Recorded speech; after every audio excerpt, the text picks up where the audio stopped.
is Mindy Grace, and you're watching the I-70 Hot Tag.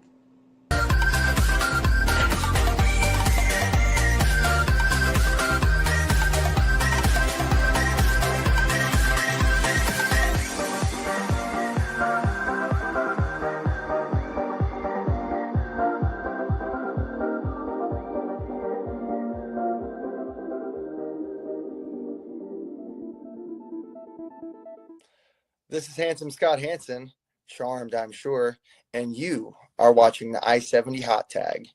And Handsome said it, so you know it's real.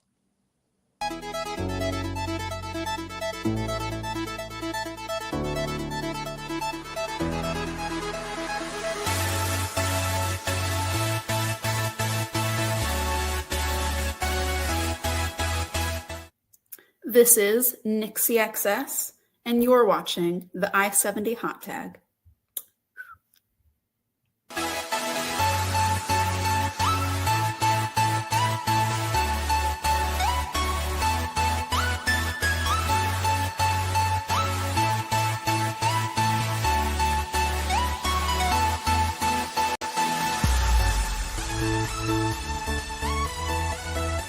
What's up, guys? I'm the Spotlight Logan Knight, and you are watching the brightest podcast in the world for professional wrestling, the I-70 Hot Tag.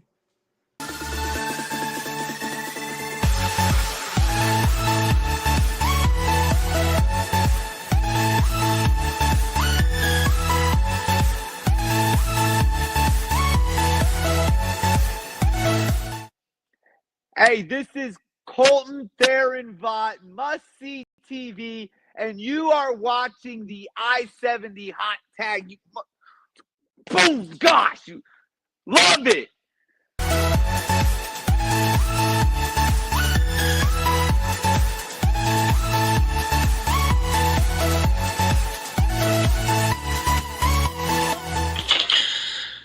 This is the walking weapon, Josh Alexander, current, reigning, defending Impact World Champion, and you're watching the I-70 Hot Tag.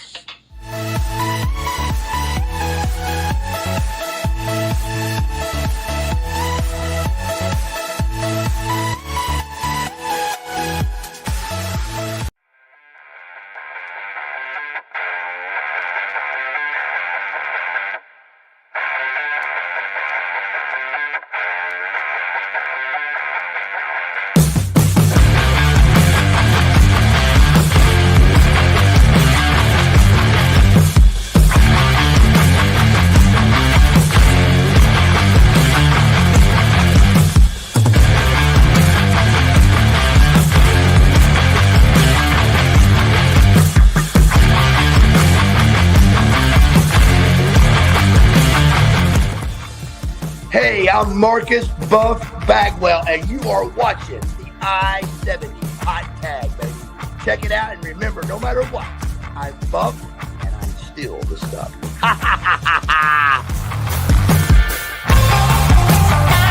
And now, CR Media presents the I-70 Hot Tag with your host, Chaos Chase, and the real Josh Elliott. What is going on, everybody? It is your boy Chase, aka CR Media, in my basement, hanging out with the one, the only, the real Josh Elliott. Josh, how are you doing this week, sir? I'm doing fantastic, man. What do you got going on in the background there? It's my TV. I haven't turned it off, but yeah, that's what it is. I like it. It's a Roku TV that plays like a little wallpaper or screensaver thingamajigger. That's better than mine. Mine plays a live fish tank all the time. So yeah, I mean it could play a live fish tank if I wanted it to. But yeah, no. Anyways, we want to thank everybody joining us tonight, guys. Appreciate. We've already got some few people in here already. That is fantastic. What is this, Josh? Episode 95? 95. You know, I was scared there for a little bit that your new venture, Nostalgia Mania, would surpass the I-70 Hot Tag. Couldn't let that happen. We got a special episode for you guys tonight. We're going to have on Mo Sweetness. Super excited for that. But want to give a shout out to our guests last week. High octane, high energy. Colton Theron Vaught was super fun. And then prior to that, our comeback, if you will, with Scott Hansen. Scott Hansen for the second time, right? Yep. Okay. Yep. Scott hasn't that's correct. Scott hasn't crossed into the 3-time territory just yet. Only Ray Leon. So Ray Leon has hit that target. yes. But guys, we are live on YouTube. We are live on Facebook. We are live on the Fountain City Pro Twitch. If you guys haven't already, make sure you hit a like button, a thumbs up button, hit a share button. Tell your friends that we're about to interview some hot talent from the Kansas City Midwest area. Yeah, man. Josh, let you kind of get all your oogie boogies out. Yeah, you can go back and watch the entire video library of the I-70 Hot Tag, all 95 episodes on YouTube. Type in the I-70 Hot Tag. You'll see the playlist there. All 95 episodes are there. We're also live on Facebook, as Chase said. You can follow us you can see us on TikTok. We're on Instagram, X. We're not really as active on those platforms, but you can follow us there as well. But be sure also, if you're watching on Twitch, post a comment, say hello from the Fountain City Pro Twitch page. We appreciate everybody for tuning in live. Yes, absolutely. Oh, man, I kind of lost where we were headed. Well, we're heading to after our interview with Mo, are we breaking down a show? We are. We got the graphic right here. We're breaking down WCW Starrcade from 1990, live from St. Louis, Missouri. So this was a fun show. Lots of tag team action on this show. So we'll dive into that and break that down. The second half of our shows from going forward, rather than going in and diving into the local wrestling shows like we used to do, we're going to pick a show that happened in our area, primarily Kansas City and St. Louis. And but there's some shows that's happened in Wichita, St. Charles, and we may venture a little bit out of that, but we're going to focus on Kansas City and St. Louis. This episode's also brought to you by the fine folks over at Hyper Computer and Battle Games. Go check out Lee. He's over there in Shawnee. Yeah. So yes. Josh, not gonna break tradition here. I'm gonna let you go ahead and get into it. Why don't you go ahead and introduce our guest, sir? Yeah, so this is a long time coming, 2 weeks in a row for sure. We have a local independent wrestler here. We've met him a few years ago at one of our local shows. He trains at the KC Wrestling Academy. You've seen him in Fountain City Pro, Central States Wrestling, Heartland Championship Wrestling, and many more. Let's bring on our guest tonight. How about some Mo Sweetness? Hey, what's up, fellas?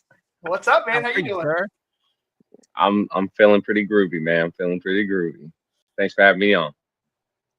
Love it. Mo, kind of, this is your first time being on. We kind of are like the traditional like podcast questions. Okay. Okay. I dig it. Don't really like haven't seen like a whole lot of stuff with like podcast interviews with you.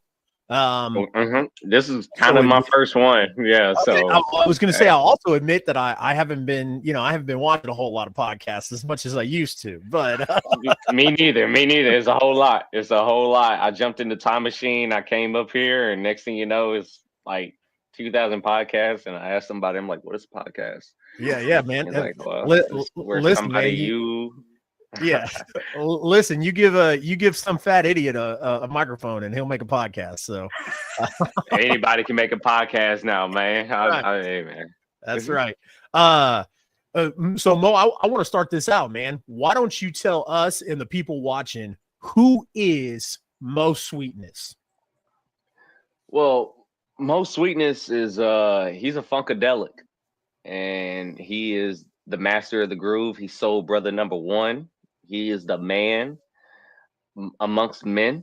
And, at the end of the day, when I come outside and I hit that curtain, everybody's going to feel the groove. You know, it might not be 1977 anymore, and it might not be 1974, but it's at your door. So, you know, when I hit out that curtain, it's time to go. Yeah, man, I was raised by an old school family and everything, man. So Mo Sweetness is just an extension of myself. I'm literally Mo Sweetness without saying I'm Mo Sweetness. Like, it's just kind of hand in hand. Like, I grew up listening to old school music, and I'm kind of an old soul, so everything just kind of worked out in that way. So when you see Mo Sweetness, just know the groove is coming your way. I like it. Let's talk about your entry into professional wrestling, which happened right down the road at the Kansas City Wrestling Academy. Talk about your entry into that and your training to kind of start in the business.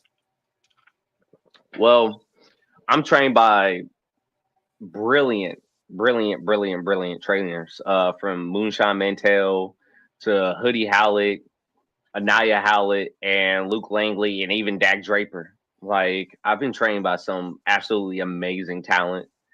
And 3 years ago, it all started. So if y'all mind me kind of going on a spiel for a little bit. Absolutely. But I started at Warriors Academy with my guy Fraz Azab, who was my coach in Krav Maga as I was training. And every single day after practice, we'll talk about wrestling. We'll talk about pro wrestling. We talk about, you know, what we think pro wrestling should be going in and the old school stuff, like all that good stuff. Like, every single practice, me and Frost talking hour, 2 hours, just about wrestling.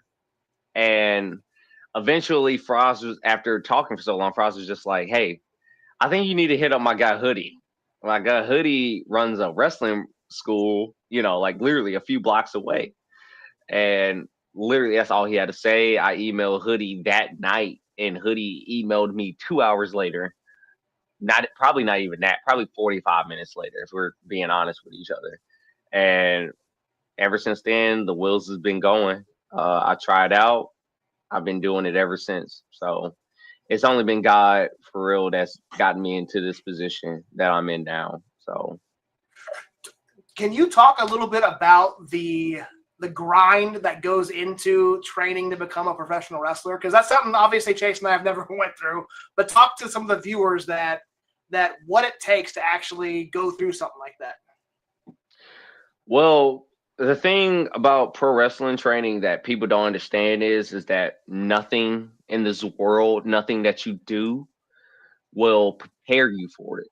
Like, I did track. I was a theater kid, you know, so I'm like a good blend of theatrics and an athlete. And none of that could prepare me for what pro wrestling needs of you. And like, it's the biggest like wake up call for me with pro wrestling was like hitting the ropes. And that is what, as fans, that's like one of the most simple things that we think of, is just hitting the ropes.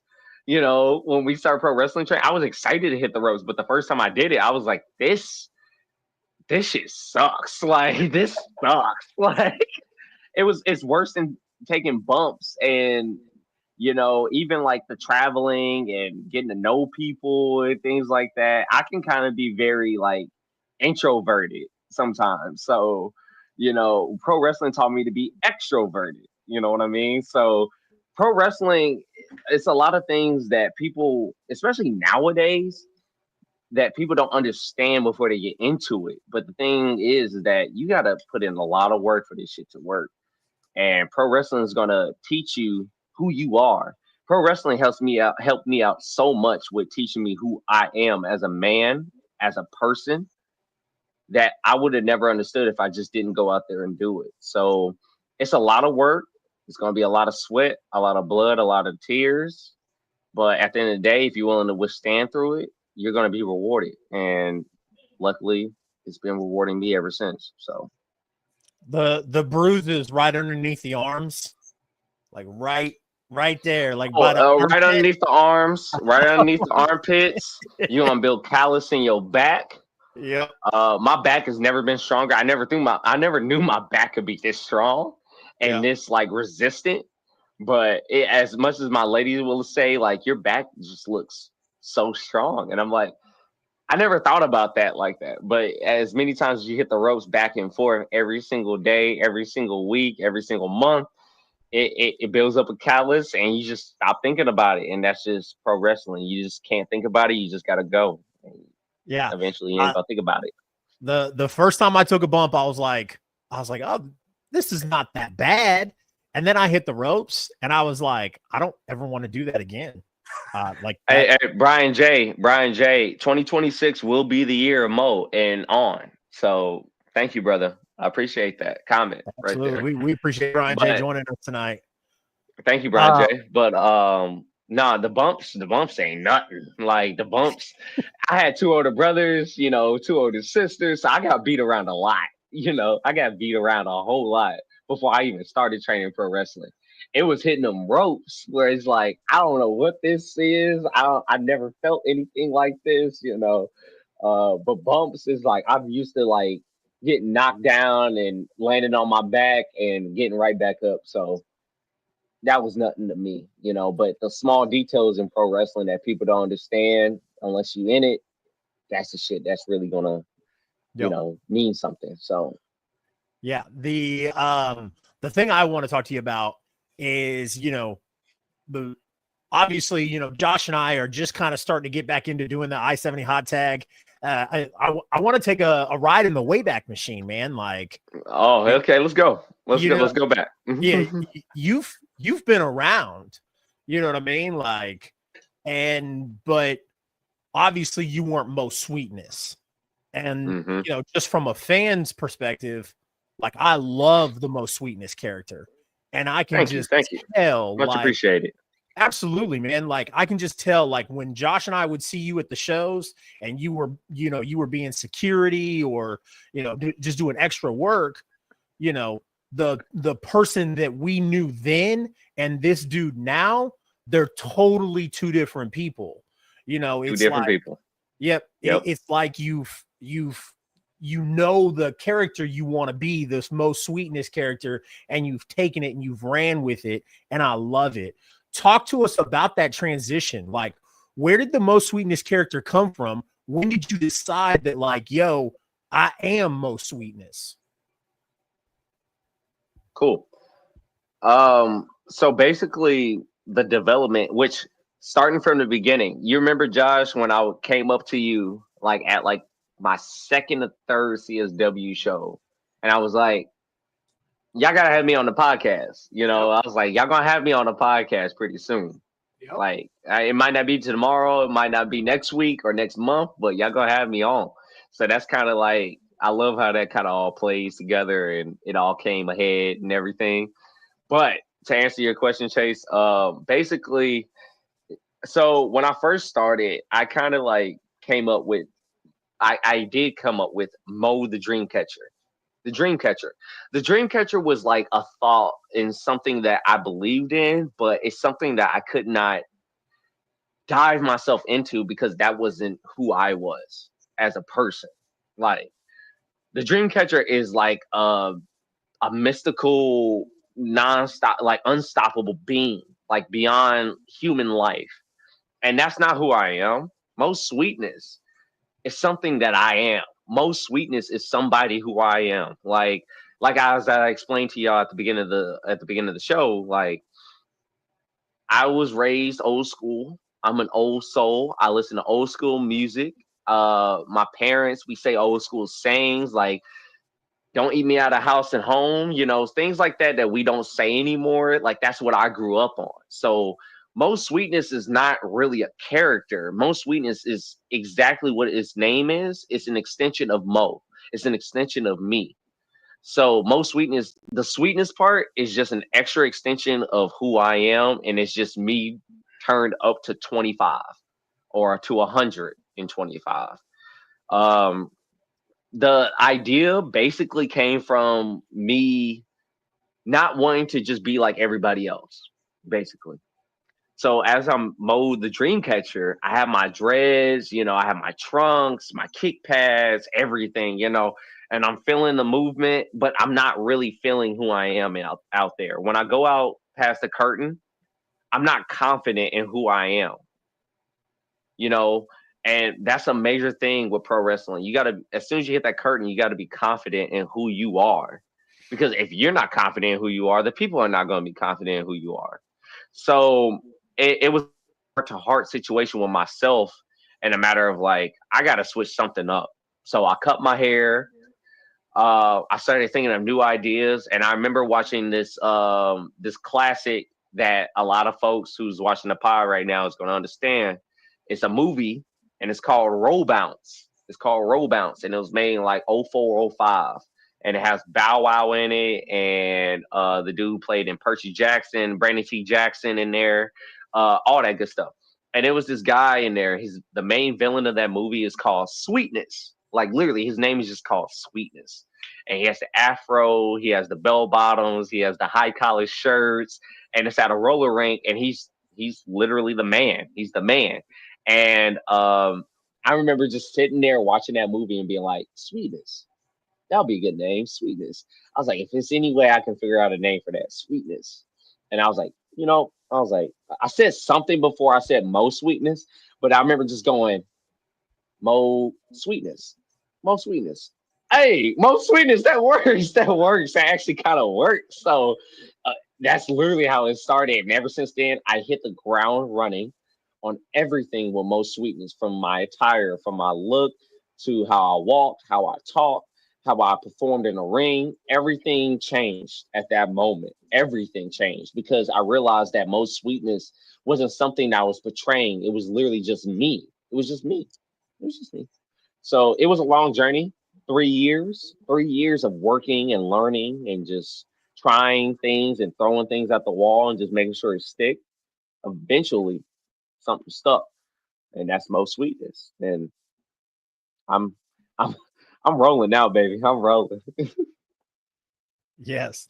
That's what I was going to say. I mean, the way, like, you can tell, like you said, like when you're trying to play a character, the people in the crowd, some people, not everybody, but some people can just kind of tell, like, it's not authentic. It's not genuine. And that's not anything on you. That's just, you weren't meant to be that person. Exactly.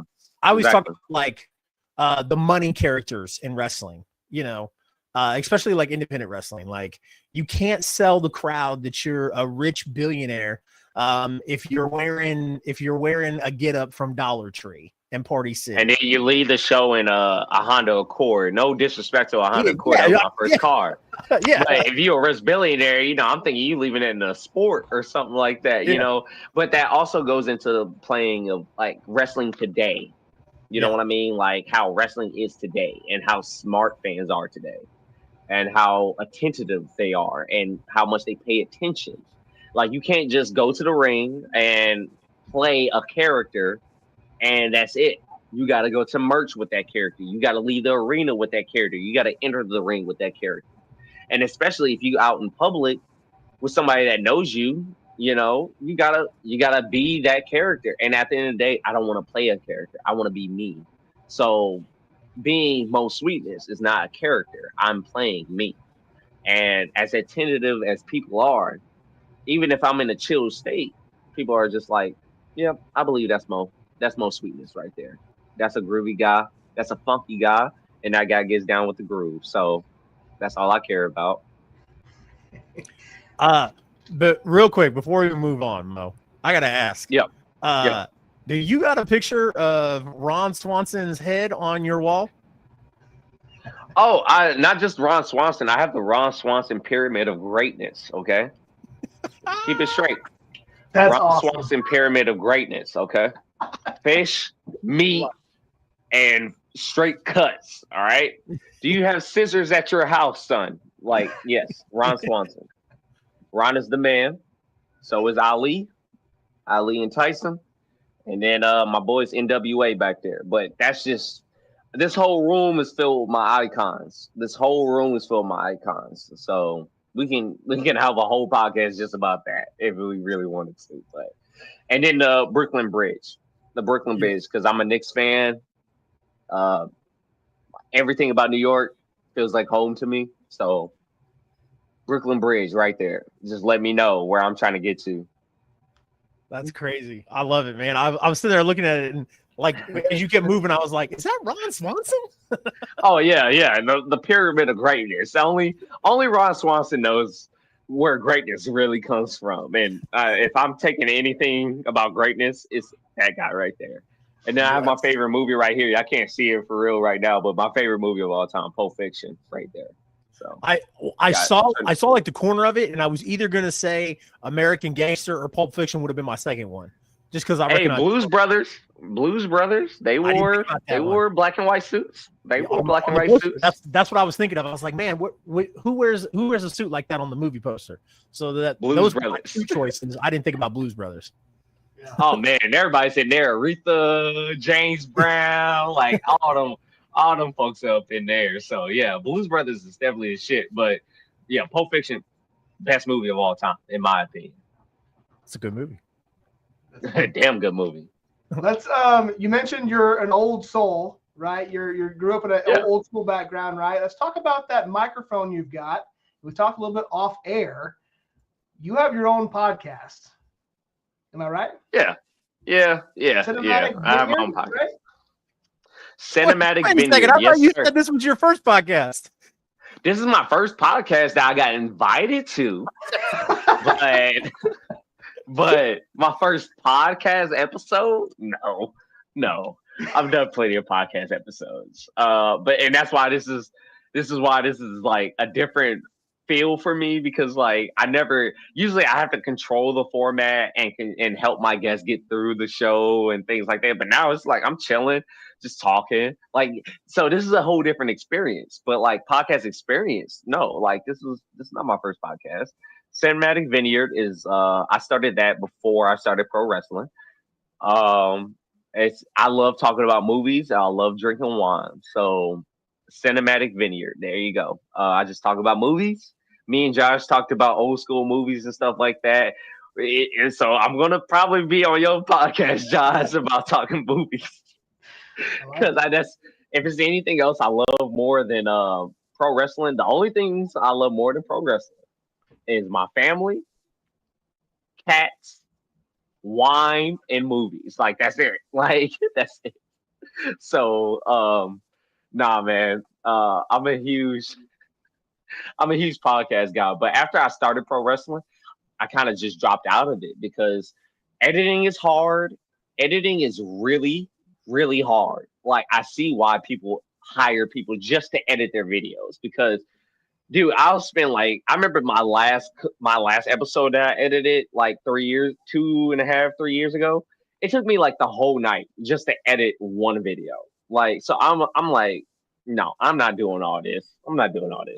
So yeah, man, it can get crazy. And like nowadays, see, I've kind of stepped away from it. I'm just kind of like getting back into it. But when we were first doing it, like we would go through the episodes, watch them, and be like, "Oh, that's a good clip. Let's clip that. Ooh, that's a good clip. Let's clip that." And like that is like rigorous and just absolutely just takes up so much time. Now they got these little AI things, and like the AI will pick out like 30 clips for you that they think would be good viral clips, and I'm like, this is ridiculous. It's ridiculous, but it's a good resource. Luckily, and I started on Anchor, dude. Like it's not known as Anchor now, but like I started on Anchor, which is like free, and I was just upload there, and then I got to upload my stuff to Spotify and then Apple Podcasts. But then I also realized that like making a podcast by myself is not really that fun. Like talking to literally myself for 2 hours is not really that fun. It sounds good in theory. It sounds good in theory. Yeah. But not all of us are literally Bill Burr, where we can just talk and that will be entertaining by that, like or Dave Chappelle or something like that. Just amazing talkers where it's like I don't like hearing the sound of my own voice. So like just hearing myself talk for an hour and a half, I couldn't do it.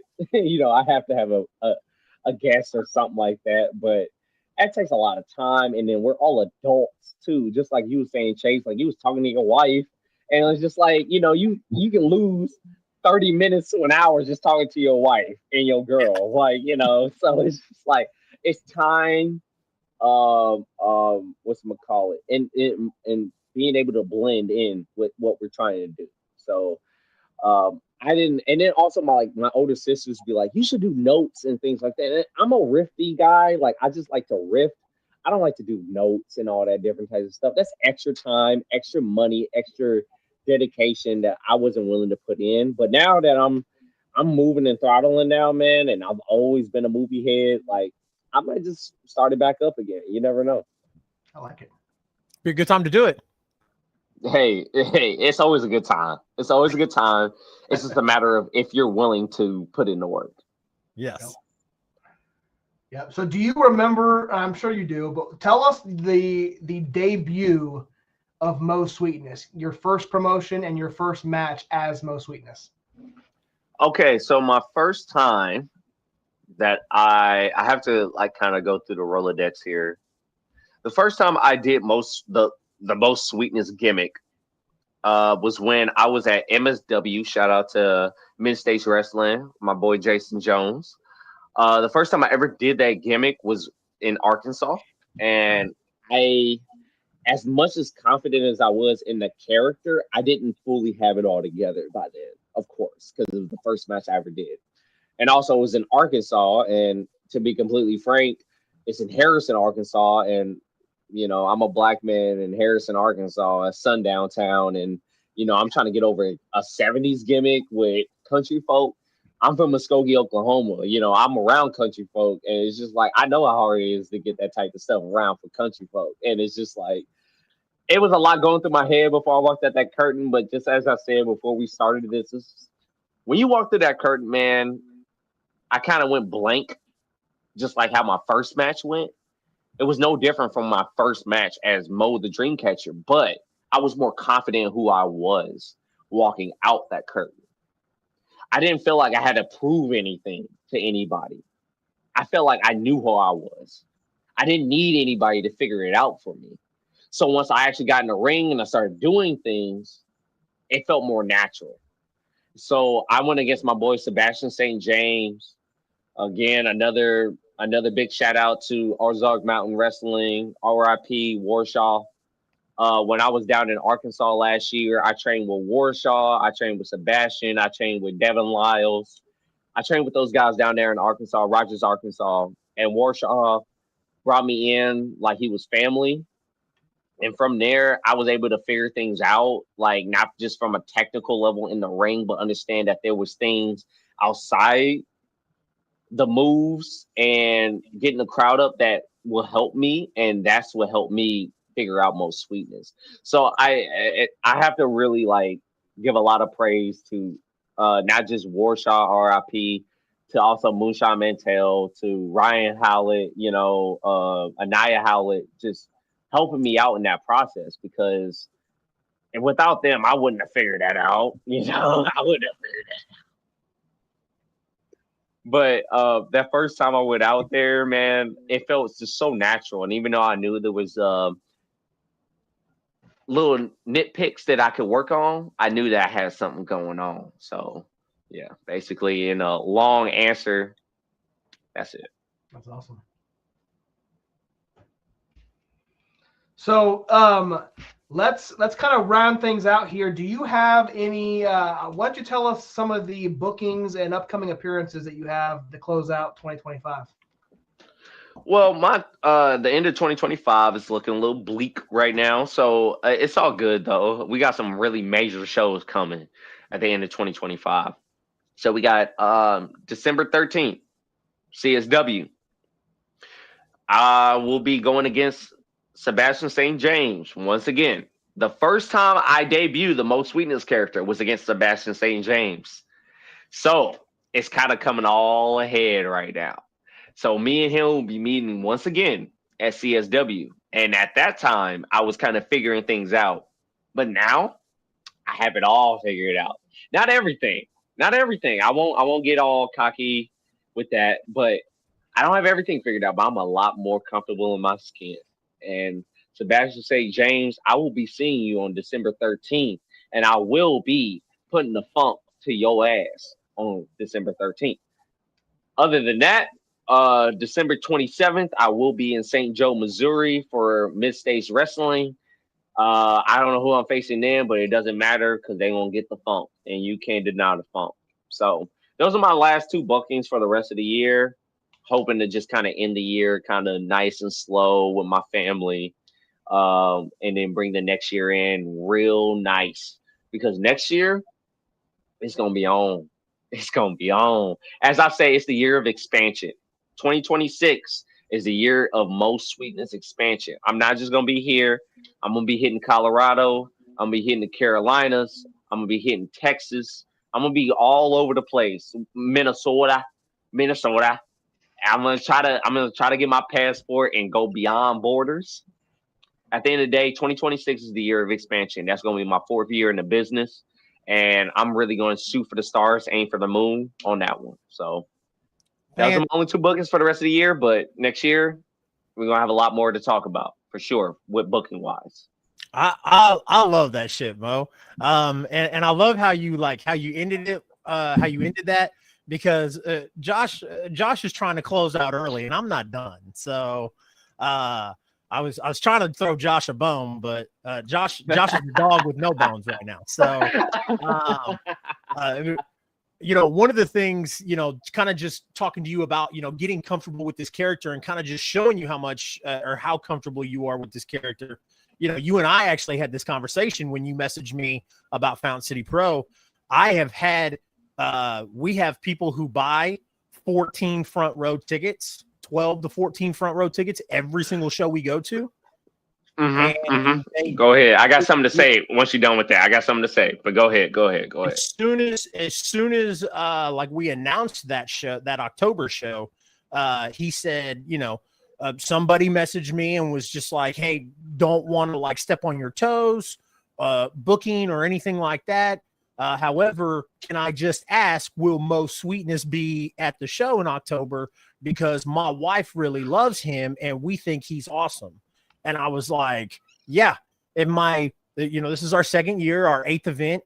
I've never had a fan message the page and be like, when is this person coming to Fountain City? Like, I've done posts where I've been like, yo, who do you want to see in Fountain City? And people throw out names, but nobody has ever messaged us and been like, yo, we want to see this person. So it was just that match that you had against Dak Draper and at Legacy. It was a great match, and it left a mark on people, man. It was crazy. So nah, man. Even though I started it at Mid-States with the Most Sweetness gimmick and everything, so the week before I wrestled Dak in Arkansas at Ozark, and then we wrestled the next weekend at CSW. I never learned so much about who I was in that ring in those 2 weeks. Like those 2 weeks great was person so to learn from. essential. I mean, Dak is one of the best. I mean, that dude is a monster. If you can hang in there with Dak, then you got something. You have something, because Dak is he's a workhorse, man. Like he's a machine. I think that's the major thing that I have to be grateful about since I started my pro wrestling journey, is that I didn't get caught up with people that thought they was who they was, or people that think that they are the shit. Like, no, I'm really with people that are the shit. Like everybody from Dak to Moonshine to Hoodie and Anaya and Luke, all of them are the shit. Like they all are such great and that too, they're such great teachers. And like whatchamacallit? Like me and Dak, like Dak showed me that even though like at the CSW show, like I was supposed to get my ass kicked. Like you see me and Dak walking to the ring together, like that's an ass whooping, like that's an ass whooping for me. But like at the end of the day, like I was able to show people and sympathize with people with showing them like who Mo Sweetness was, and that even though if I might not win, you're gonna feel the boogie, baby. You can't blame it on the boogie, but you're gonna feel the boogie. And so that showed me a lot, that taught me a lot, and even through an L, like I learned a lot and I got a lot from that. That's why at the next show you saw me with this just ultra confidence. I didn't come out with like my shoulders slumped down or anything like that. I came out with my head held high. I came out confident, more confident than ever, like in a 4-way against 3 other people with Nick Rodriguez, Zach Abstract, and Derek James. You know, I should be sweating. I should be nervous, but I wasn't. I wasn't nervous because I just went in the ring with Jack Draper, and I had him. I had him like right here. I had him right here. I watch it every other day. I had him right here. I had him right here. If he didn't catch me in that cross body, I would have had his ass. But it is what it is. I'm gonna get him eventually. But coming back to what you was talking about, Chase, I remember being at my job, and I remember talking to a guy, and I think you know who it is. I remember talking to a guy, and we just went back and forth, and I knew immediately who he was because I seen him at every show around here in the city. I seen him at every show, and he's always front row with his glasses and his family. And I remember us talking to each other. And he was like, "Man, he's like, we gotta get you on that Fountain City show." And I was like, it will happen when it needs to happen. You know what I mean? So it all worked out the way it was supposed to. I needed those first couple of years to kind of figure out not only who I was in the ring, but also just how I wanted things to go in the ring, because closed mouths don't get fed. And this can be a very egotistical business, but at the end of the day, like, I know Mo Sweetness can work, and it has been working out, and nothing makes me more happier than just knowing that people are digging what I'm putting out there. So I can't even describe that feeling, man. I can't really describe that feeling. It's been amazing, and we're just getting started. That's the crazy thing. We're just getting started. We're literally just getting started. I love it, man. You know, I wanted to bring that up, and you know, you kind of you know, set up my last question as we are rounding this out really quick though. You know, we've had a lot of comments from Brian J, and then Dusty here. Dusty says we need a Mo and Raheem De La Suede tag team. I saw that, Dusty. I just looked at that. Dusty. Okay. Raheem De La Suede. I know the name. I think he's amazing. I think he's a great dude. I think he's killing it right now. But nobody does it sweeter than Mo Sweetness. And before we get that tag team, I think we need to get that one-on-one first. So Agreed. Raheem, definitely. My first challenge, Raheem De La Suede. Raheem De La Suede, Raheem De La Soul, same thing. I don't know. I don't care. You just can't do it sweeter than Sweetness. I need to see you first. All right. I need to see you, and we need to meet one-on-one in the ring before we ever start doing this, you know, and tagging in and all that other stuff. We don't know what's going to happen with that, but I need to see him first and see how he works out before we even start, you know, clapping hands with each other and tagging in with each other. You know what I mean? I love it. At the end of the day, the tag team partner need to be Austin Lee. Austin Lee. Yes. Austin Lee. Yep. See, what y'all don't know is that me and Austin Lee, who's on the up and up, that's half and half. Like, that's me and him, half and half. You know double stuff? We know double stuff, right? Your new tag team champions? Yeah. Tobias Storm. And then, just get ready for half and half. Half and half is on the way. Half and half is on the way. Half and half is a wild tag team name. I love it. Half and half is gonna feed families one day. It's gonna feed families. It's gonna feed families. But Raheem, I'm gonna see you one day, brother. I'm gonna see you. This will probably be the easiest question that we have asked all night tonight. It's all been easy, baby. You talked about hitting the road and hitting and spreading out in 2026. We're on the car together, Mo. I need you to tell me, man, what are we listening to? You got the ox, baby. I'll do the driving. I'll do the driving. You're my road dog. I'll give you the ox. You tell me what we're listening to. Well, that's a very dangerous thing. If you give me the ox, baby, it's gonna be a long ride. You know what I'm saying? So, like I said, I'm an old soul, like me and Josh was talking about before you hopped on late, Chase. I know. No, you good, baby. But me and Josh, I'm really an old soul, man. So I love the old school jams, man. Like there's no. Thank you, Brian. KC and the Sunshine Band, baby. Yep, KC and the Sunshine Band. I'm your boogeyman. Whatchamacallit? Luther, Teddy Pendergrass. I play all the old school jams first. But once the night kind of gets a little amped, if I'm start getting close to the venue, I gotta hype myself up. So Master P, anything by No Limit, that 90s, like that grit and grind. That's me right there, baby. And then once we heading back home and it's late and we all settling down, I love me some alternative R&B. I love listening to alternative. I got a lot of artists that you can't even pronounce the damn names, but at the end of the day, like they listen to melodic, soothing things. And also, my favorite band, either Earth, Wind and Fire or Deftones.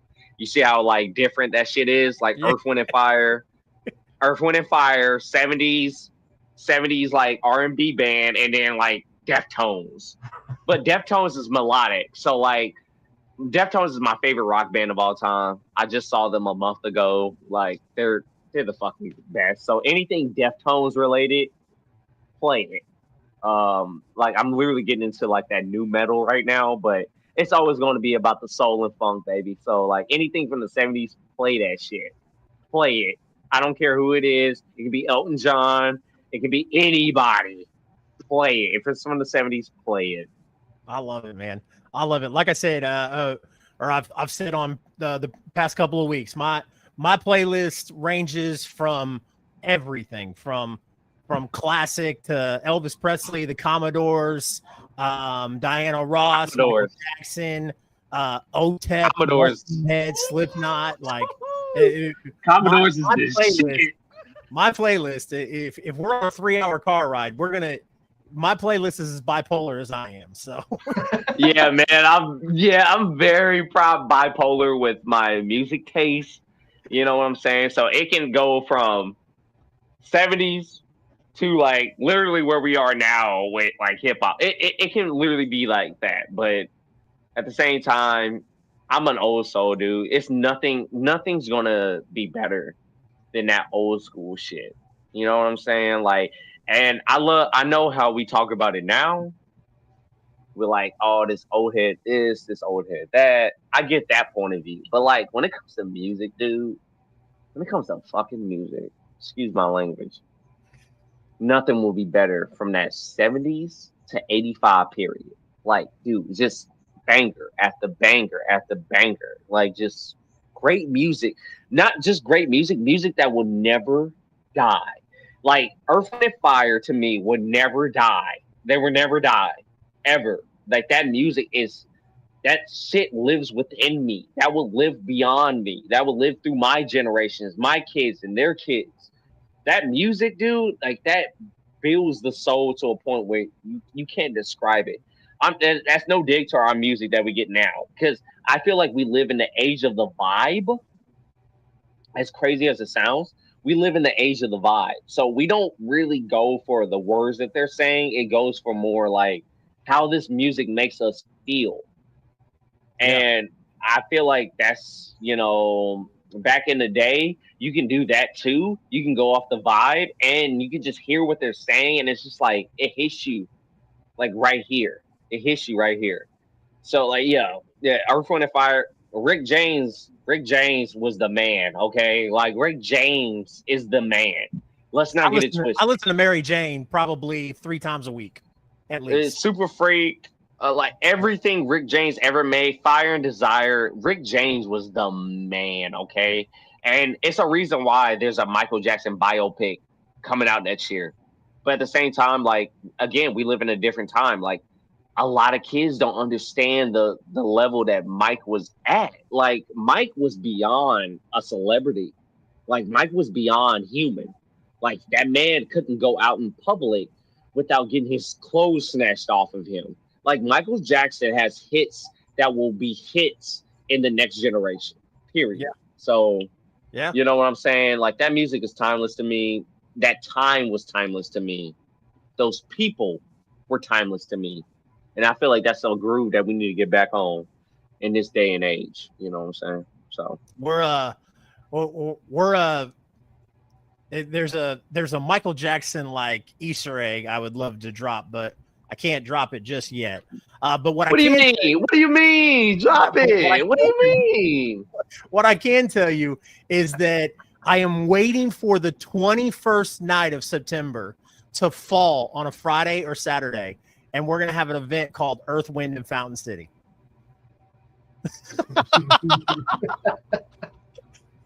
I'm waiting, bro. I was trying so hard to get it to happen. If I'm not on that show, it'll be criminal. You want to be on that show? It'd be goddamn criminal. Excuse my language. Absolutely. Excuse my French. It'd be criminal if I'm not on that show. Yes. Nah, dude. You see what I mean, though, right? You see what, like, back in the day, just the inspiration that they feel. Yeah. Like Earth, Wind, and Fire. Like Earth, Wind, September. Like that's crazy. That's a good ass idea. Yeah. But like I wanted to do it so I wanted to do it so bad like this year, and I even looked at 2026, and I was like, bro, I just need the 21st night of September to fall on a Friday or Saturday. Just come on.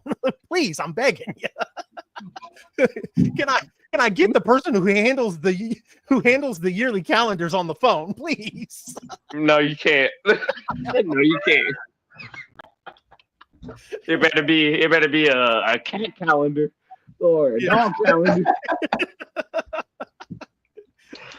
Oh my god! All right, Mo. I'm sorry. Yeah. I'm sorry. I'm having a good time, y'all. I'm having a good time. That's what I mean. Like, this is my first podcast. Like, that's what I mean. Like, it's good having guests and everything. Yourself, right? Say that again, Chase. The first podcast where you don't have to talk to yourself and you don't have to literally bounce off myself. Like, literally, I say something, then it bounces off the wall, and then it comes back to me. Yeah, no. I'm really good at answering questions rather than asking them. You know what I'm saying? Yep. Also, Brian J, appreciate you, brother. Appreciate you, man, putting in those comments and everything. And we are best friends now. We are best friends. We are best friends. And when you come to the next show, I got something for you. Okay. So, Brian, appreciate you, dog. I appreciate the comments. I appreciate the activity. Thank you, man. Appreciate that. Same. You got to have some Mo Sweetness merch. Man, we're actually working on some new merch right now. Okay. We're working on some new stuff right now because I realized how that first t-shirt I did, the white, I can tell I know how off-putting that can be with like just the only merch I have is white, you know, because most of the people that buy my merch are kids, and the parents that are buying it, because obviously the kids can't buy it, you know, they're looking at that shirt like you're gonna mess that up in the next 20 minutes that you get it. You know what I'm saying? So like, it's something to think about. You know, I've definitely thought about it, and we're working on something new right now. But right now, you can definitely buy some 8x10s, some badass 8x10s. You know, with me hitting the Michael Jackson on the tippy toes, you know, hitting the splits, my promo pics, all that shit. You know, you can get those for sure right now. But t-shirts wise, we finna hit you. Not even t-shirts. Me and my lady, we thinking of some different ideas right now. We finna hit y'all with something crazy. Well, I learned from my boy. Colt Kilbane. Kilbane, my boy Colt.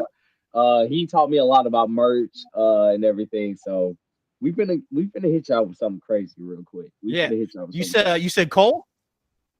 Colton Kilbane? Hell yeah. Yes. Hell yeah. If you need help making logos and stuff, get with me, or I can put you in touch with somebody.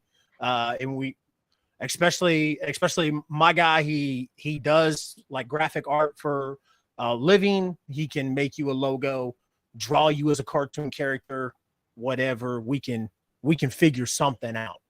So, Oh no, man, I appreciate that very much. It's not a matter of logo; it's a matter of like production and just getting that.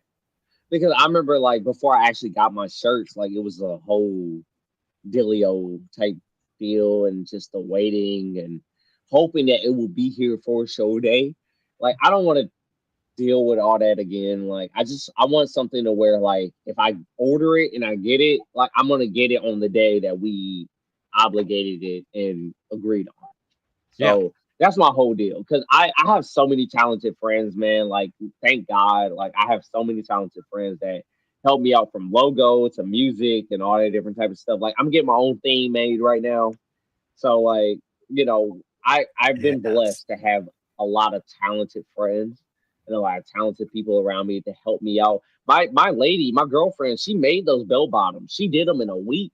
Like she made the pants turn into bell bottoms in less than a week, in less than 7 days.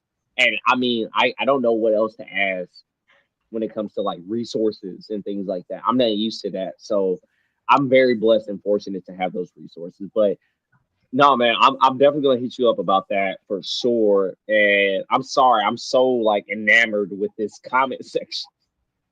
My guy Brian, like my guy, like yes, we're gonna riot. You see that shit? Yep. You see that? If I don't get the belt, they're gonna riot, Chase. On the 21st night of September in 2029 on Fountain City Pro, Mo got to win the belt. They're gonna riot. They're gonna riot. I never would have thought people would say that in terms to me. If Mo doesn't win, we'll riot. Like what? Mo, why don't you tell us where everybody can find you on social media? You can find me on about everything. You can find me on Instagram. You can find me on Facebook. You can find me on X.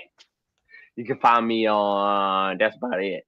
At Mo Sweetness PW, Mo Sweetness Pro Wrestler. You can find me on Instagram, Facebook, X, Mo Sweetness PW. Go give me a follow. It's right there and under my name right there. Go give me a follow. If you're interested in coming to a show, come see me at a show. I bet I'll make it worth your while. For sure. For sure. Absolutely. Favorite part? What we're gonna do, Mo, is we're gonna put you full screen. When you get full screen, I'm gonna need you to turn the gimmick up to 25 and give us hey, this is Mo Sweetness, and you're watching the I-70 hot tag, all right? All right. What's it call it? Give me a countdown. Give me a countdown for 5. Okay. Well, you can start. Well, we're gonna get off screen. So once you're full screen, you can start. Oh, I know. I just need like a moment to like click. You know what I'm saying? Yeah. So we'll put you full screen. We'll count down to 5, and then you just go. Yes, sir. All right. 5, 4, 3, 2, 1.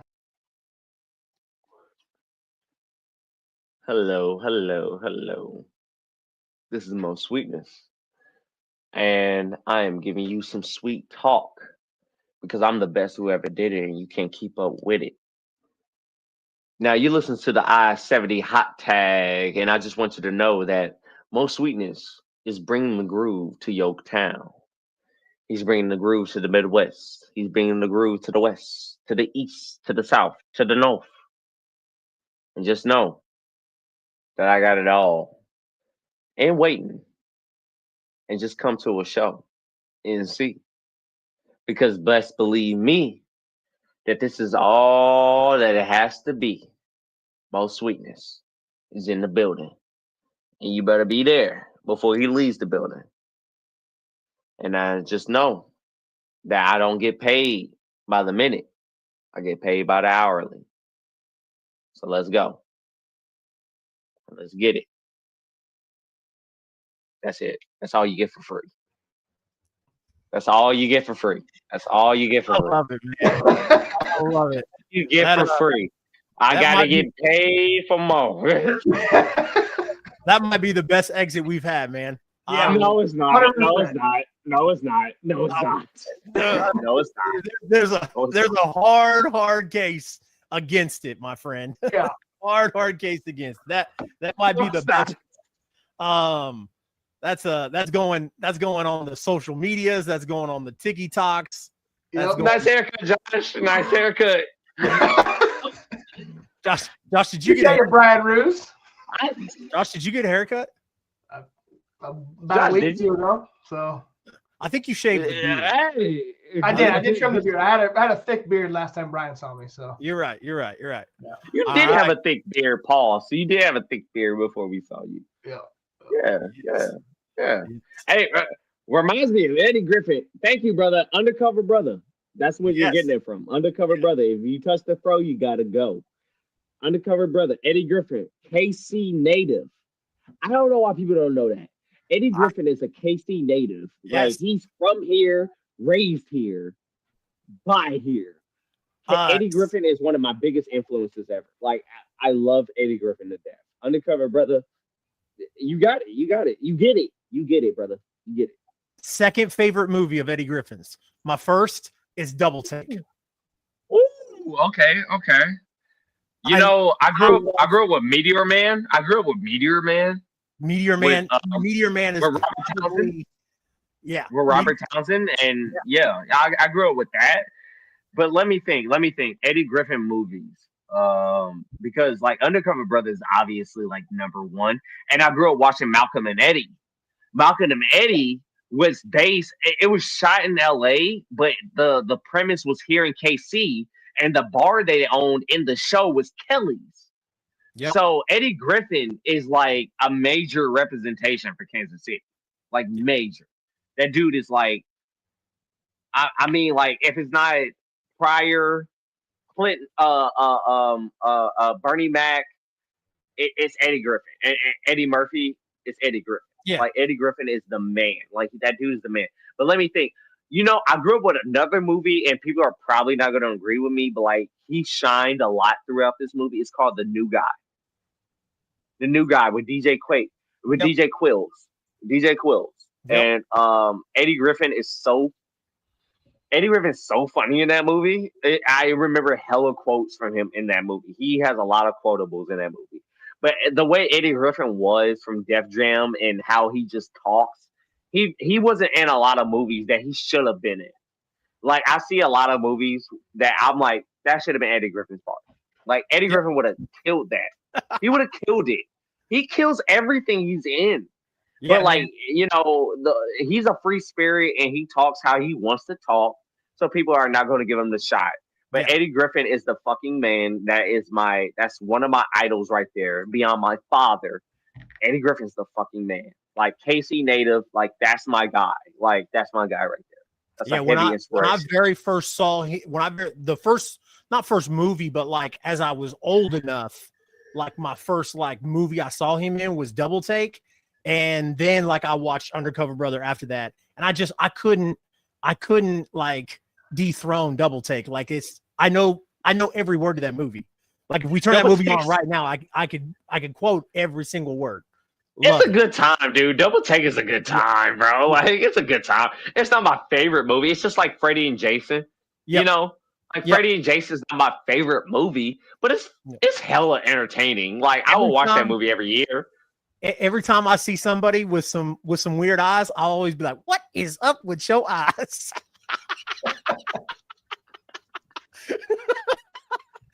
Oh, I get it. That way you can scope her out without pissing her off. Yeah. That's one of my favorite movie lines. And if you touch the fro, you got to go. Like that's Undercover Brother, man. Like that's, and I get it. Like that's not the whole gimmick. Like I didn't get my whole gimmick from Eddie Griffin. You know, it's a blend of different things, dude. But like, dude, from the orange drink and the big hairy balls, the 8 balls in the car, you know, that's Eddie Griffin, man. That dude is so funny. Like he's hilarious. Like he's the man. He's the man. He's the man. That's a heavy inspiration. If I ever get to meet that man one day, that's That's a dream. That's a dream come true. I would definitely mark out for sure if I ever met Eddie Griffin. For sure. Yeah, Dusty hit that right on the head, man. Shout out to Dusty for that. Yeah. Before we let you go, Brian J has asked, I need you to. Can I buy you a fish sandwich? Before you go, you got to tell us what the hell is up with the fish sandwich? No. It's a movie reference. It's an Eddie Griffin movie reference. So okay, all right. No. But Brian, my boy Brian, I got you on that. You gonna have to buy me a fish sandwich now. You have to buy me a fish sandwich for sure. For sure. Oh man. Good time tonight. Hey guys. Mo.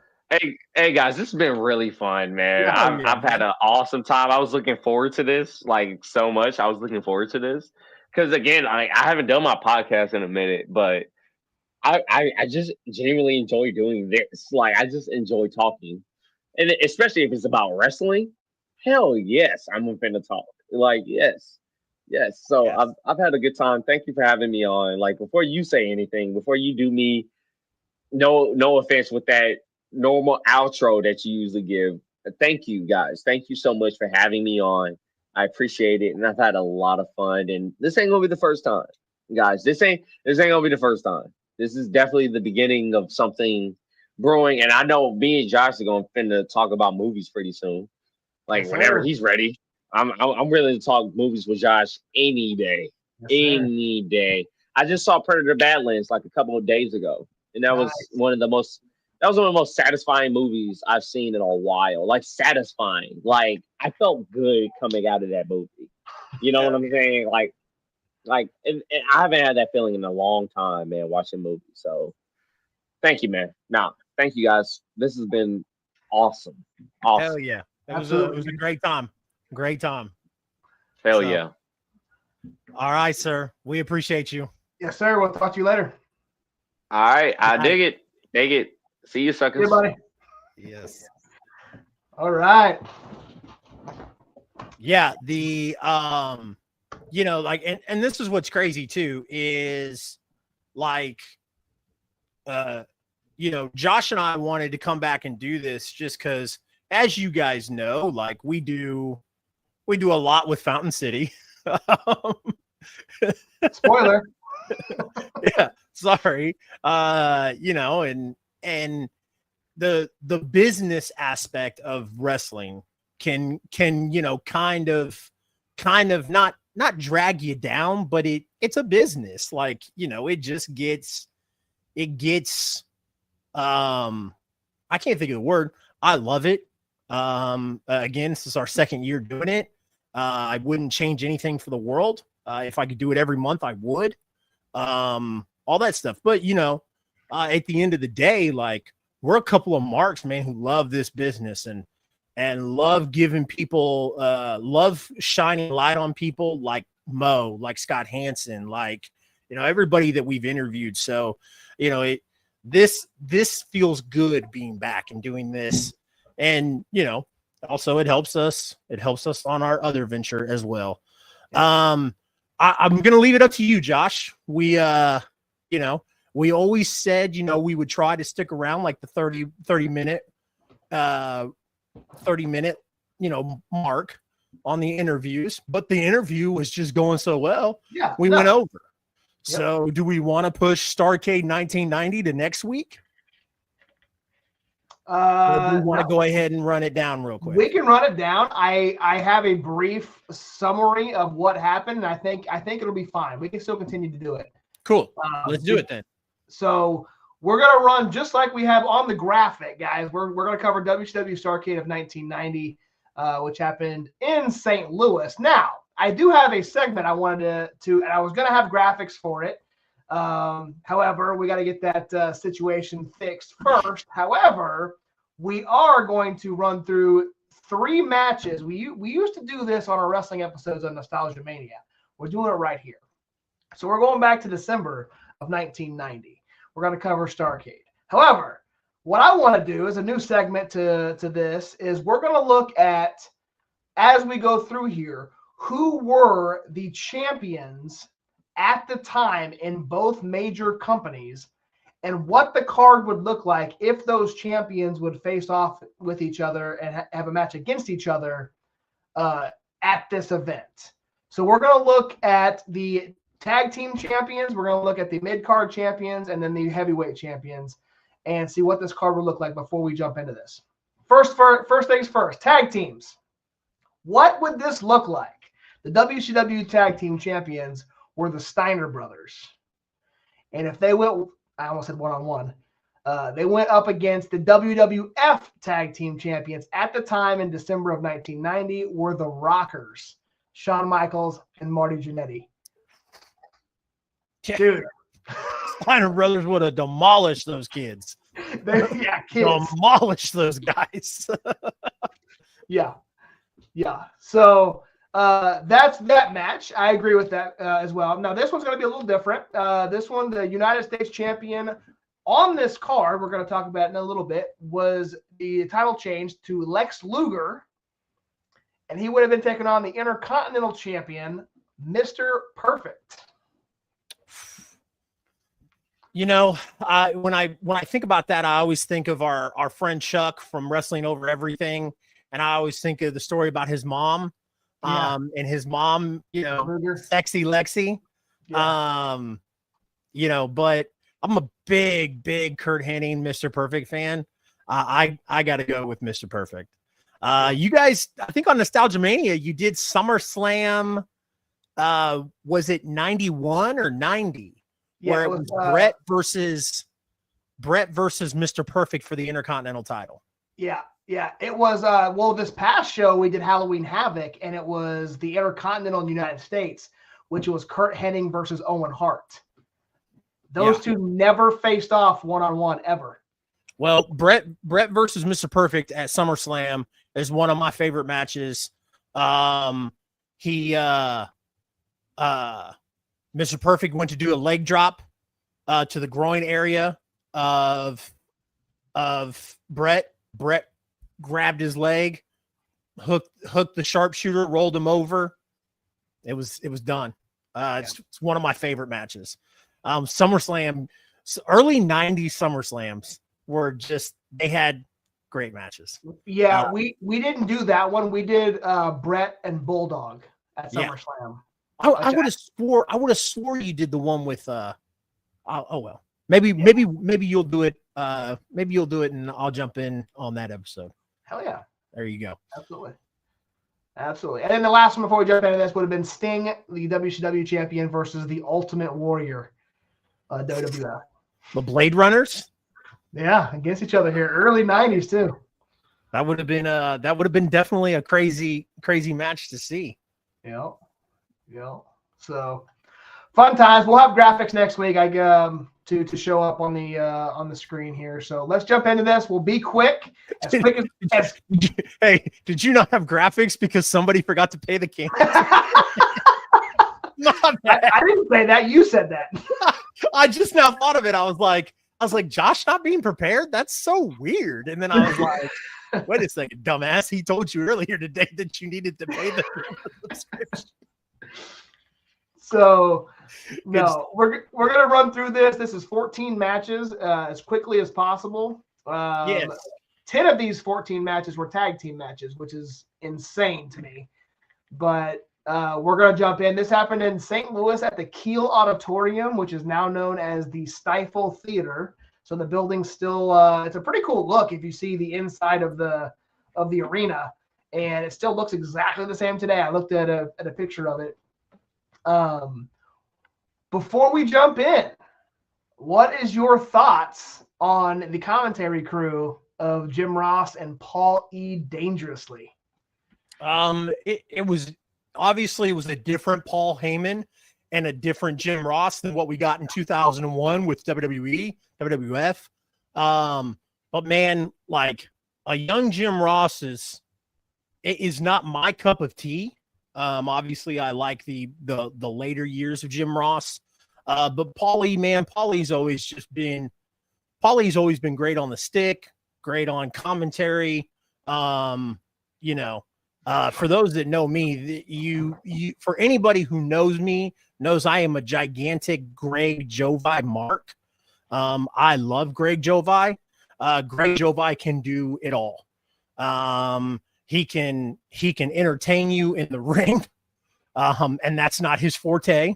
But he does a damn good job of it. Greg Jovi can entertain you on the microphone, and Greg Jovi can run a 3-hour show on commentary by himself.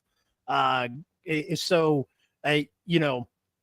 always, people always say, oh, it's weird to compare like, indie wrestlers to, I've heard that. I've heard people say it's weird to compare indie wrestlers to like, main. Greg Jovi is the closest thing to Paul Heyman you'll ever get. That's me. So yes, I love Paulie. Not a huge fan, like I said, of young Jim Ross, but Paulie, love it. So yeah, I agree. I think he did great on the show. I haven't seen a ton of young Jim Ross or Paulie, honestly, but to me the duo was great, honestly. Reminded me of because I've seen a lot of early WCW. It reminded me a lot of Bobby Heenan. Paulie did. So he had a lot of that comedic timing. So we're not going to go in match order because I want to talk about first before we jump into anything. We're going to talk about the tag team tournament, which is the Pat O'Connor Memorial Tournament. And there were 8 teams, all represented by different countries. So you had the Team United States, which were the Steiner brothers, and then you had South Africa, and I'm going to probably butcher these names, Colonel Declerk and Sergeant Kruger. What are your thoughts on Sergeant Kruger?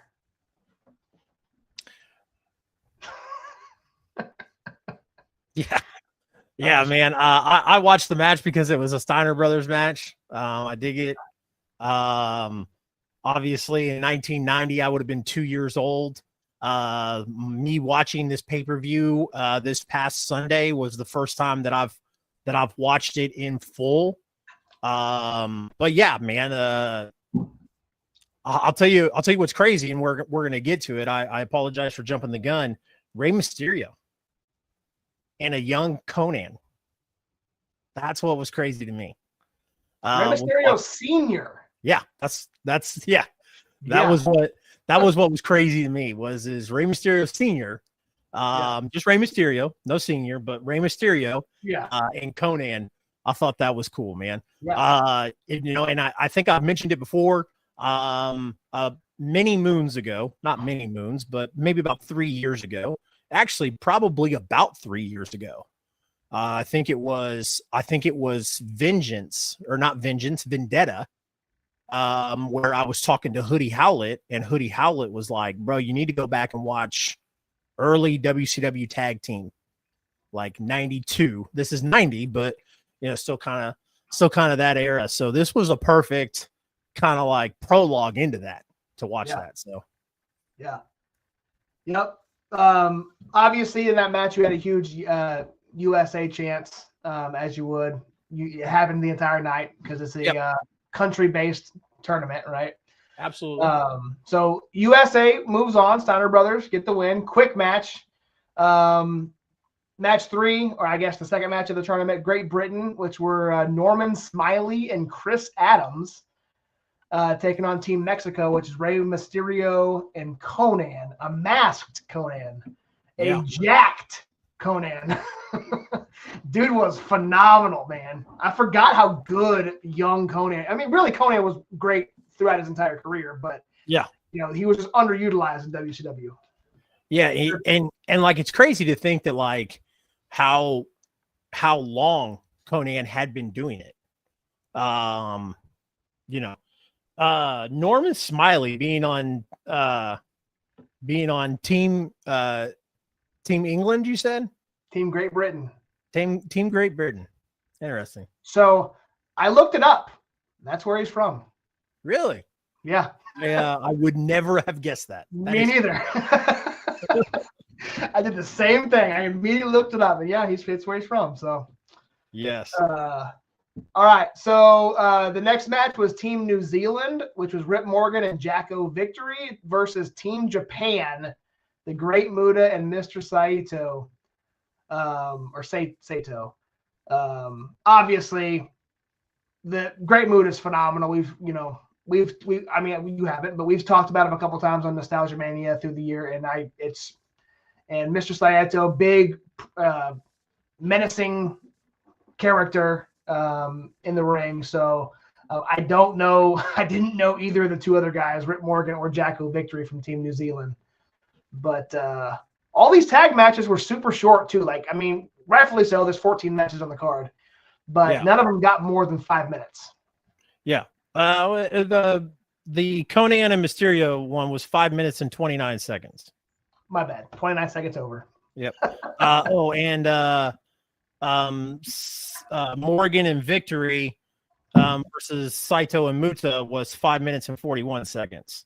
So, and then of course the finals was almost 11 minutes. Yeah.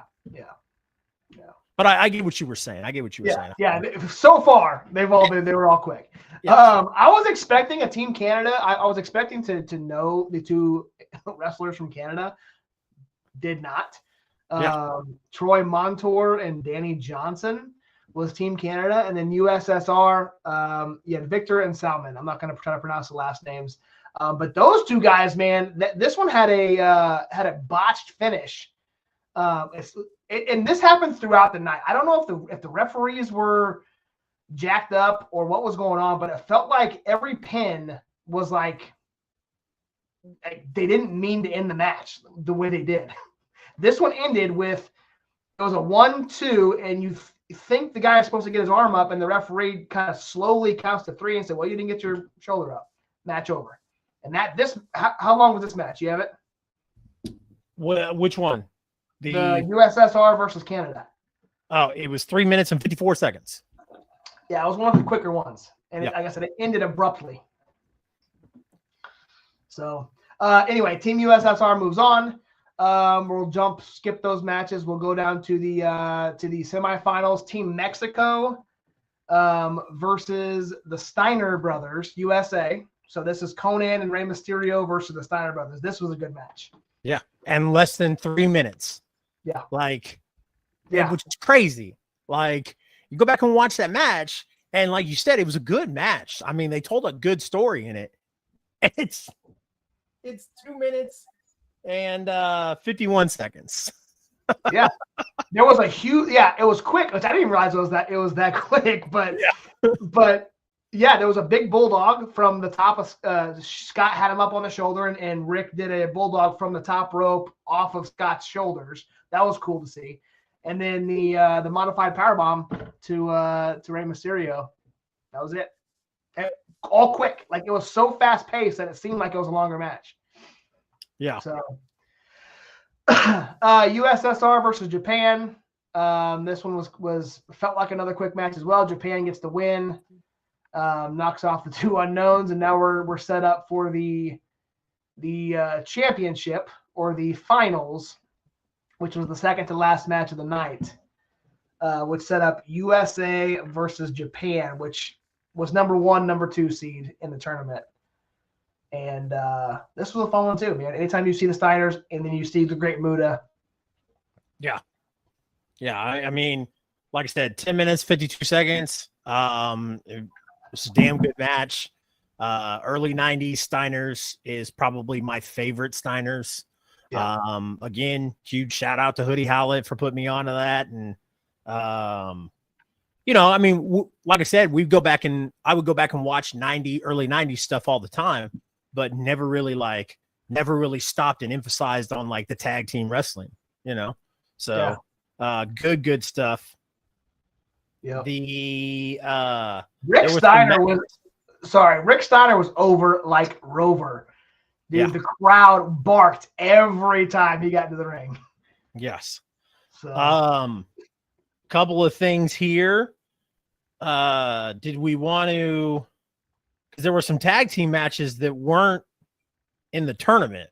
Yeah. I'm telling you, there was 10 tag team matches in a 14 match card. Yeah. the Skyscrapers, which, by the way, Baron Corbin, I forgot his Dyer Bishop, I think is his name that he's going by on the Indies now, and Dijak Djokovic, who just goes by Dijak, I think are going by the Skyscrapers in MLW. Oh, really? Yeah, which is cool. That. Cool. So that tag team consisted of Sid Vicious and Danny Spivey. They took on Big Cat and the Motor City Madman. Did you want to add anything to these, or are you cool with me kind of running? No, the only thing I wanted to add to that one was that the Big Cat is from Kansas City and wrestled as Curtis Hughes. If you knew that, he was trained by Bob Geigel and Sonny Myers, and went to K-State. So he's a Kansas City native. Nice. Sonny Myers, love it. Tommy Rich and Ricky Morton beat the Fabulous Freebirds, Michael Hayes and Jimmy Garvin. Always fun to watch the Freebirds. The Michael Wall Street with Alexandra York defeated Terry Taylor. Is Terry still in the business? I don't think so. Okay. I wasn't sure if he was an agent or like a producer or anything like that. Obviously, he was with WCW for the longest time. Yeah. And Alexandra York is Terry Reynolds. So for those of you who don't recognize the name. Yes.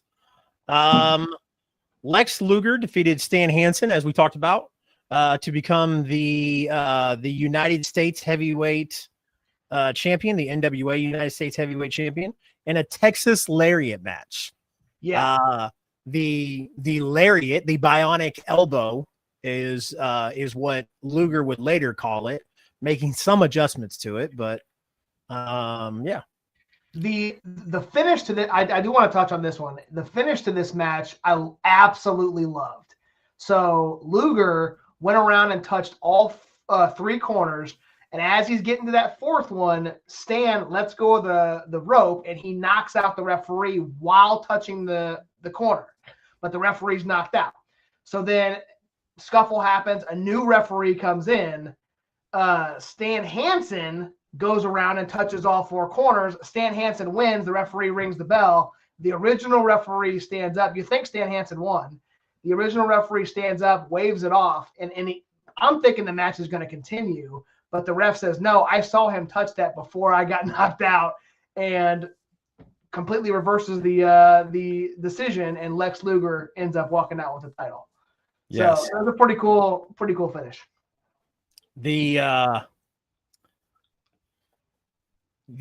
Are we at the main event? Or are we? No, there's a couple more, and it's just briefly. The very first match was beautiful Bobby Eaton versus the Z-Man. Tom Zink. Tom Zink. It's Tony Schiavone's favorite. Yes. So that was a quick match. It showed how old school. I mean, I say old school. It was a slow paced, but it was a pretty good match to start off the pay-per-view. And the tag team title match, I forgot about that one. Yes. So, that was the. We're skipping around, so I'm trying to jump back down to my notes here. So that was the Horsemen, right? Yep. Doom, Ron Simmons, and Butch Reed, with Teddy Long, defeated Arn Anderson and Barry Windham. Or no, it ended in a draw. My bad. Yeah. There was no. They fought up the ramp. I love Teddy Long, dude. He did that interview before. Freaking had me cracking up, dude. Yep. He was so funny back then. Still is, but I mean, it was young Teddy Long. It was just funny. Yes. And then in the main event with Dick the Bruiser as special guest referee, Sting and the Black Scorpion. The Black Scorpion was I was just reading it before we started tonight. Well, the whole build up to this pay per view was it was the championship match. If the Black Scorpion won, he's the champion. If Sting won, then the Black Scorpion has to be unmasked. The entrance to this was ridiculous. First, 4 Black Scorpions came to the ring before the match started, and which reminded me, we just covered this on Halloween Havoc with Sting, or it was Hogan and Piper, but 3 or 4 different Stings came to the ring at that show. So this was 3 or 4 Black Scorpions coming to this one, and then some plastic-looking spaceship was lowered down, and then the Black Scorpion appeared. The real Black Scorpion appeared. It was a bizarre entrance, but we all find out at the end in a very weird reveal that the Black Scorpion was in fact Ric Flair. Yes. In Sting and Flair's probably worst match they've ever had together, because Flair in a mask. But you don't even see Flair's face ever. He gets unmasked finally, and you see his hair, and he runs out of the ring, and then that's how the pay-per-view ends. It was a weird. It was a very anticlimactic reveal. It was, and that was kind of like the thing, like where WCW tried a lot of like cartoony, like weird stuff that didn't really stick, and so again, kind of going back, when you go back and watch like how great the tag team and like their mid card was, especially as you got into the 92, 93, 94 era, where a lot of those mid card guys, were like, man, like this is really good. Some of that early 1990, 91 and 92 stuff, the RoboCop shit, the electrocution of Abdullah the Butcher, just all the weird, crazy stuff that they did. Very off-putting, but man, like I said, some of the stuff that they did, further into the 90s with their mid-card and tag teams, I think was like not a saving grace, but it was, you go back and look and you're like, wow, that the product was a lot better than what you remember. Yep. So that's it, man. That's hour and 30 minutes, man. Starrcade 1990. Yeah, not Starrcade 99. Well, pump the brakes there, guy. Did they have a Starrcade 99? Yeah, they had Starrcade 2000, I think, too. Yeah. And then 2001, they got bought out. So. Yep. March. That's it, man. Do we have any shows? Well, let's start off with what we're going to be doing next week, and that is eating turkey and being thankful for your family and friends. So we will not be having a show next Thursday. However, we do have a guest lined up for the first show of December. And this is going to be a fun one. This is also, we had Scott Hansen on for the second time. This guest is going to be on for the second time. Different character, a little bit different character. We're going to have that's right. Sexy Rexy. Sexy Rexy is our guest in December. So that's our next show back. So we'll have 2 weeks or a week off. And then our subtopic will be ECW WrestlePalooza 2000, which happened in St. Charles, Missouri. I just watched this a few months ago when WWE announced that they were doing WrestlePalooza. I popped open the Peacock and watched this. I'll probably see if I can find a video on the internet of it that's not on the Peacock, because I would love to watch it that doesn't have WWE's Peacock bullshit. So yeah, man, that's gonna be super exciting. Do we want to talk? What's the next? Let's run through a couple shows that are coming up in the next couple weeks. Yes, November 22nd, Martin Community Center in Marshall, Missouri. Storm Warning with Show Me State Wrestling. You guys see who all is going to be there. Also, they're going to have live performances with music. That's kind of cool. A lot of different stuff. So you guys can easily scan that QR code if you want to go check it out, or there is the social medias right there. Our friends over in the Kansas side, Saturday Night Devastation, Nowhere to Run, November 22nd. I think I just saw Ray Leon versus Kit Reaver for the Heartland Championship Wrestling Heavyweight title. So that's going to be cool, man. Wichita, Kansas, the Osage Rec Center. That is HCW's usual place they run. Our Mid-States wrestling friends are coming to Springfield, Missouri on Saturday, December 6th. I think I heard Austin Muitalo challenge Scott Hansen. Yeah. There was some little issues there. Uncle Steven happens to like nephew Scott more than he does nephew Austin. So there's a rift there. And then a 60-minute Iron Man match between Merck and Luke Langley. That's going to be fucking awesome. Winter Warland going to crown a first ever not first ever, but Central States women's champion. Also going to have a little bit of